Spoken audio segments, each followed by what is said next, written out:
Skogsbryn. Scène 1, extérieur jour, dans une clairière. Aurore entre dans la clairière. Elle caresse l'herbe de ses mains. Aurore porte une robe fleurie. Elle est de taille moyenne. Blonde, les cheveux longs et détachés. Elle est pieds nus. L'herbe de la prairie lui arrive à mi-cuisse. Il fait beau. C'est la fin de l'été. Au milieu d'après-midi. Voix off, éthérée, calme, souffle lent. Le paysage de soie et l'écriture en rythme. Cette texture qui dit de moi. Scène 2, intérieur jour.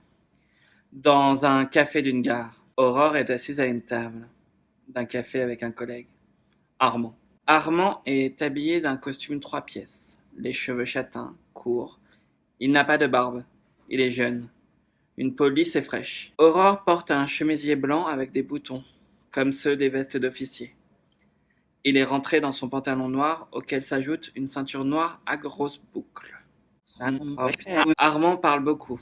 Aurore écoute et acquiesce de temps en temps.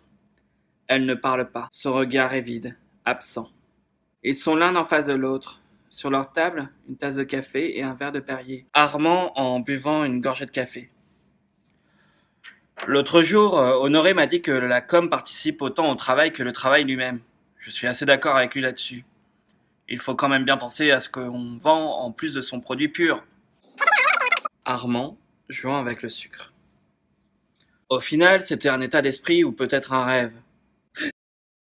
Scène 3. Extérieur jour, dans une clairière. Aurore est allongée dans l'herbe. Elle a les mains derrière la tête. Elle regarde le ciel. Voix off, éthérée, calme, souffle lent. Le langage, un son qui devient sens. Dans mon cœur, encore. Quelque chose tape la mélodie. L'écho et les chambres de résonance. Celui qu'ils voient et qu'ils ignorent. Scène 4. Intérieur jour. Dans un café d'une gare. Aurore et Armand sont assis à leur table. Ils discutent. Aurore a le regard baissé, vers ses chaussures à talons. Elle a les jambes croisées. Armand.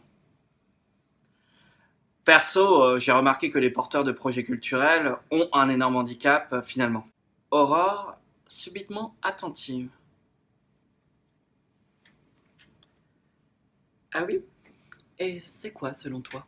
Armand, ravivé par l'attention d'Aurore. Bah, ils sont extrêmement sensibles aux produits qu'ils vendent. Ça peut être une bonne opportunité. Aurore, choquée. Je te trouve bien opportuniste sur ce coup. Scène 5. Extérieur jour, dans une clairière. Le ciel est assombri. Il y a des nuages noirs. Il ne pleut pas. C'est le calme avant la tempête. Aurore marche vers l'orée du bois, formé d'arbres hauts au feuillage dense. Voix off, éthérée, débit moyen, ton plus agité. Et comme je respire à l'envers, expire la mélodie au travers. Et mes pieds qui tapent, plus fort au-dedans qu'au dehors, plus libre au-dedans qu'au dehors. Scène 6.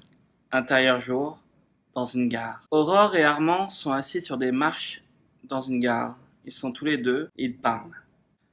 Armand, ton engagé. Moi, je pense qu'avant, il y avait une vraie volonté politique d'aller arroser là où c'était pas mouillé.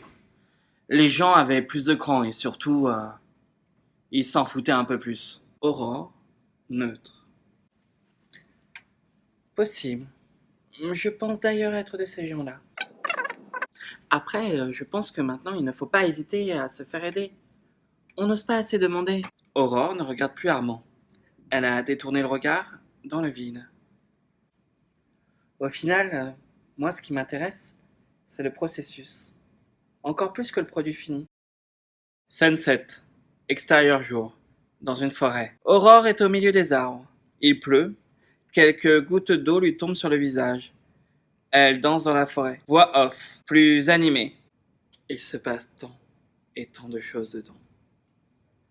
La profondeur de chant de mon petit corps. le petit corps qui est le mien.